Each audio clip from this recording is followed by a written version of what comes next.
턱걸이 사람 협동조합은 이 따북 공동체 사업 중에 새싹 활동을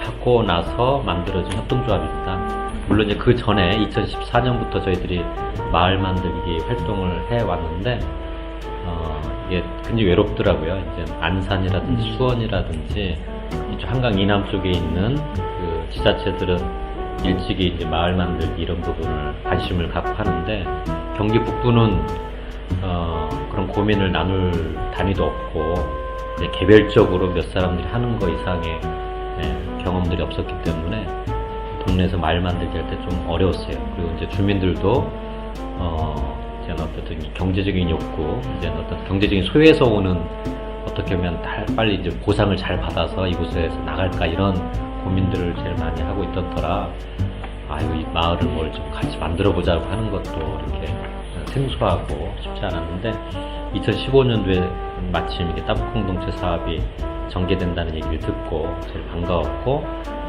그래서 이제 저를 비롯해서 몇 분이 직접 찾아갔었죠. 그때 그 담당하는 부서에 찾아가서 말씀을 드리고 했더니 이제 몇 분들이 여기 동네 답사도 오시고 그러면서 이제 따북 공동체 사업을 처음 결부해서 진행을 한 것 같습니다. 뭐 요지는 그래요. 그 여기에 있는 주민들이 뭐 다른데 간들 크게 뭐 변화된 삶을 살 수 있겠냐. 그냥 이곳에 살기 시작을 했기 때문에 이곳을 조금 그러니까 좀 본인들이 만족스러운 그런 동네로 만들면 그걸로 족할 수 있지 않겠나 그런 생각이 좀 들었던 것이고 나눔의 집과 관련해서도 원래 나눔의 집이 이렇게 어려운 지역이 있는 거죠. 있는 건데 또 제가 이제 성공의 사제고 하다 보니까 처음에 부임하자마자 들은 얘기는 여기 이제 가능성이 없고 좀 시내나 이런 쪽에 나가서 활동을 하면 좀 어떻겠느냐라는 얘기를 좀 들었어요. 근데 이런 지역을 또 이렇게 등지고 사람 많은 곳에 간다라는 게 좀 도의적으로 와닿지도 않고 또 제가 그동안 이렇게 살면서 갖고 있었던 그런 신념과도 맞지도 않고 해서 그때부터 이제 실무자 선생님들하고 좀 고민도 하고 대화를 하면서 마을 만들기 해보자 이렇게 시작한 것이죠. 그래서 이제 하다 보니까 이제 처음에는 학부모들 대상으로 한 거죠. 왜냐면 저희들 활동 기반의 주축이 이제 공부방이었기 때문에 그냥 아이들만 보내서만 안 되고 학부모들 모임을 시작을 해서 우리 공부방은 학부모들이 적극적으로 활동을 해야만이 아이들을 받을 수 있는 공부방이다 이런 인상을 좀 주자 해서 그때부터 좀 학부모 모임을 좀 강화를 했고 그러다 보니까 학부모들 중에 동네 문제에 대해서 관심을 갖고 이렇게 뭔가 해보려고 하는 의지를 표출하기 시작을 했고 이제 그것이 이제 따북 공동체 뭐 새싹 활동이라든지 이런 것과 결부되다 보니까 자주 모이니까 뭔가 좀 되는 것 같고 또 그런 모습을 보고 또 다른 사람들도 관심을 갖게 되고 그러다 보니까 이제 큰 인원은 아닌데 한 10명 정도가 모여서 이제 턱걸이 사람들 협동조합을 출범을 하게 된 것이죠.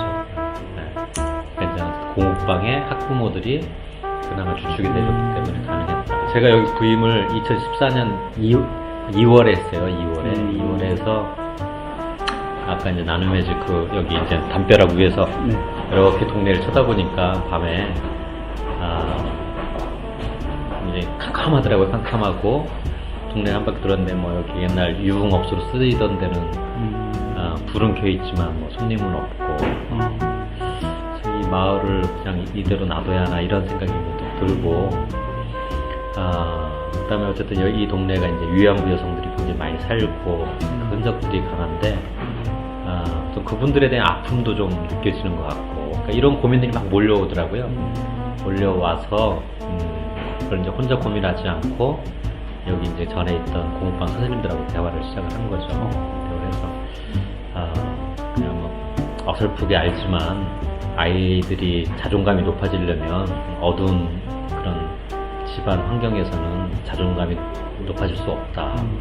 내 집에 대한 자부심이 있어야 자존감이 높아지는 거잖아요. 그리고 본인들이 살고 있는 동네에 대한 자부심이 또 느껴져야 자존감이 높아진다. 그래서 꼭 그 교육을 학교나 또는 우리가 돌봄이라는 그런 센터에서 돌봄 여기 국한지지 말고 좀 범위를 넓혀서 뭐 마을이 학교가 될 수도 있는 것이고 마을이 가정이 될 수 있는 거 아니냐.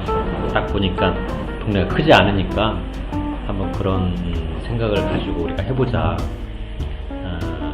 그때 이제 그래서 이제 처음 한 것이 그때가 4월달 이제 4월 16일 이제 세월호 참사가 발생을 해서 2014년 그때가 또 이제 교회절기는 부활절이었습니다. 그래서 예전 같았으면 공업방 행사도 그냥 저희 나눔의 집 안에서 조촐하게 하고 학부모들 좀 초대해서 하는 정도였는데 그러지 말고 마을이 공업방이니까 마을 주민들이 알 수 있도록 밖에서 우리가 부활절 행사도 하고 하자 해서 처음 마을 콘서트를 지금 나눔의 집 그 언덕배기에다가 스피커 달아놓고 한번 시작을 한 거예요. 그래서 좀 우리 활동을 자꾸 이렇게 시설 안으로 갖추지 말고 마을에 오픈을 해서 마을 자체가 일종의 활동의 공간이 될 수 있도록 해보자.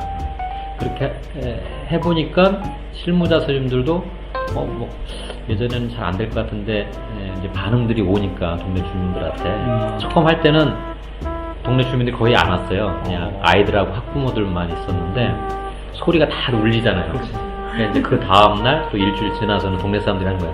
그때 노래 너무 좋았어. 이렇게 얘기를 하는 거야. 근데 이제 이게 수줍어가지고 나오지는 못하고 집에 다 들었던 거죠. 그래서 노래를 하나. 근데 이제 일단 실무자 선생님들이 그런 경험을 하다 보니까 이제 용기가 생긴 거죠. 그러다 보니까 그분들 중에 벽화 그리기 하게 하자고 하니까 또 나오게 되고 그다음에 뭐 마을 기자단 하니까 좀 와우라니까 또 오게 되고 근데 이제 벽화나 마을 기자단은 또 다른 형태의 이제 어떤 교육과 또는 공동체성을 형성하는 그런 기제가 되니까 처음 시작은 저는 뭐 그게 이제 저희가 이제 나눔의 집 한 30년 활동을 하다 보니까 여기 나눔의 집은 아니지만 전체적으로 앞서 말씀드린 것처럼 가난한 사람들이 이 가난의 문제를 스스로 인식해서 스스로 풀도록 돕는다. 이게 이제 저희들의 주된 목적이었는데 어떻게 활동하다 보니까 저희들이 이제 프로그램을 잔뜩 만들어서 주민들을 동원하는 그래서 저희들의 어떤 기관이 존속해가는 그런 양태로 변질이 된 게 사실이죠. 그런 걸 반성을 하면서 그러다 보니까 이제 주민들도 저곳에 가면 뭔가 도움을 받을 수 있어 프로그램에 참여할 수 있어 이 정도지 자신의 문제를 스스로 풀려고 하는 힘은 뭐 30년 전이나 지금이나 크게 달라진 게 아니다라는 걸 저희들이 경험을 하면서 좀 반성을 한 거죠. 반성을 하면서 좀 다른 형태의 접근이 좀 필요하다. 과연 스스로가 그런 문제를 어떻게 인지를 하고 그걸 풀어내는 과정에 수평적인 어떤 연대의 틀을 만들어서 고민해 볼 수 있을까. 그런 고민 끝에 나온 게 이제 저희들이 좀 어색한 단어인데 만남과 치유센터 뭐 이런 걸 한번 만들어보자 생각을 한 거예요. 그러니까 이제 나눔의 집 하면 뭔가 자꾸 나눠야 할 것 같고 복지관 같은 이미지가 있는데 만남과 치유라는 거는 우리가 좀 이렇게 아픔이 많은 사람들끼리 서로 만나서 서로 속내 얘기를 하다 보면 너나 나나 참 똑같은 인간이구나. 깊은 만남을 하게 되면 그런 동질감이 생기게 되고 거기 너의 아픔은 네가 어떻게 해결하는데 나의 아픔은 내가 이렇게 해결하는데 하면서 이 대화가 형성이 되면 그래서 어떤 공통 분모가 생기게 되고 그러면 그 부분을 우리가 함께 어떻게 풀어나갈 수 있을까 하는 가운데 연대의식도 생길 수 있고 이제 그럴 때 이제 저희 같은 사람들이 결합이 되면 뭔가 좀 이렇게 되지 않겠나 생각이 들어서 현재 턱걸이 사람들 협동조합은 그 만남과 치유센터를 동네에 세우는 걸 목표로 삼았어요. 그래서 동네 한가운데 있는 창작 문화 공간 좀 고급스럽게 표현해서 그 아트 스튜디오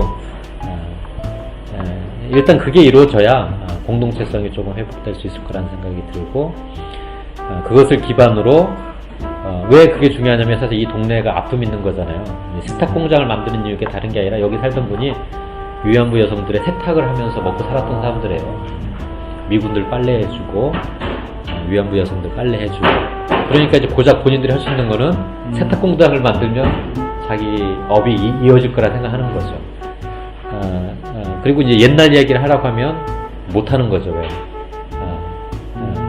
그래서 이제 그런 만남과 치유센터를 통해서 우리의 경험들이 굉장히 소중한 경험들이구나. 이걸 그냥 나 죽으면 잊혀진 거로 하지 말고 그걸 좀 역사화하고 그걸 동네의 가치로 좀 삼을 수 있는, 이건 굉장히 사람이 인파화 되어야 이제 볼 수 있는 부분인데, 그렇게 되면 저는 이 마을 자체를 일종의 역사 문화 공간으로 만들면 어떻겠느냐. 제 성과라고 하면 그러니까 주민들이 저희들의 활동을 처음에는 관찰을 했는데 지금은 어떻게 식으로든 참여하려고 한다는 거죠.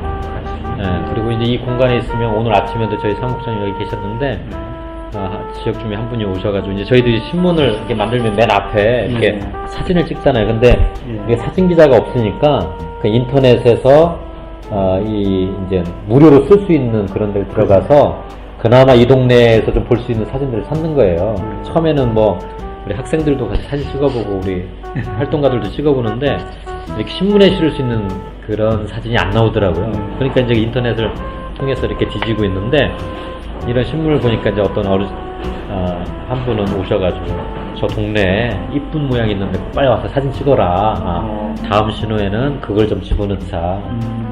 이런 것도 있고, 그 다음에 이제 이런 식당이나 이런 데 가면 우리 동네에 이런 미담 사례가 있는데 그런 미담 사례를 다음에 좀 실차, 이런 분들도 등장하고. 그러니까 그리고 이제 학부모들도 뭐 이번에 이제 저희들이 바자유미 노래자랑을 하지만, 예전에는 뭐 갑을 관계 때문에 좀 찾아온 거라면 이번에는 뭐 한 부스는 우리가 맡아서 해보겠다라든지 뭐 이런 표현들이 등장을 하는 것이 좀 뭐 이렇게 피부로 느껴지는 변화라고 할 수 있죠. 변화할 수 있고, 그다음에 이제 이 건물을 저희들이 쓰고 있는데 2층, 3층도 다 쓰라는 거예요. 이 건물주는. 신부님이 이렇게 마을을 위해서 좋은 일 하는데 그렇다면 이 건물 다 쓰셔라. 뭐 이렇게까지 얘기를 해주고, 그런 거 보면 어쨌든 서로가 열린 마음이 좀 생긴 것 같다. 열린 마음이 생긴 것 같다. 뭐 제가 이렇게 무슨 잣대를 놓고 뭐 사람들의 변화를 수취할 수는 없지만, 그래도 한두 사람이 이렇게 경계의 벽을 허물고 관계가 형성이 되면서 좀 공공의 선을 위해서, 좀 어려운 말이지만 공공의 선을 위해서 자기의 어떤 마음을 나누는 모습들 보면 그게 제일 보람스럽죠. 보람스럽고. 그리고 처음에는 이제 우리 특히 이제 저는 제일 주변에 활동가들이 제일 주변에 있으니까 그 사람들이 주민들 만나거나 또 다른 어떤 영역을 개척할 때는 두려움이 많았는데 지금은 이제 뭔가 알아서 찾으려고 하고 또 그런 새로운 만남에 대해서 덜 두려워하고 이제 그런 과정 속에서 기뻐하거나 설레이거나 이런 것들이 이제 보일 때 제일 기쁘죠. 제가 생각하는 공동체성은 내가 생각하는 문제를 나 혼자 푸는 것보다 이렇게 어떤 계기로 엮어진 사람들하고 함께 풀어보니까 그게 훨씬 수월해지네 라는 경험을 갖고 있는 사람들의 집합체, 그 정도면 저는 족하다고 봐요. 그런 경험들이. 그래서 이 동네 사람들이 우리 이제 내가 갖고 있는 문제 또는 우리 지역사회의 문제를 나 혼자가 아니라 내 옆집 사람하고 한번 같이 고민을 나누고 함께 풀어봤다 라는 경험을 갖도록 하는 데까지만 저는 생각을 하고, 이제 그 이후부터는 뭐 본인들이 또 만들어 나가겠죠. 그 정도의 경험을 갖고 있는 마을 공동체라면 지금보다는 더 건강한 공동체가 될 거다.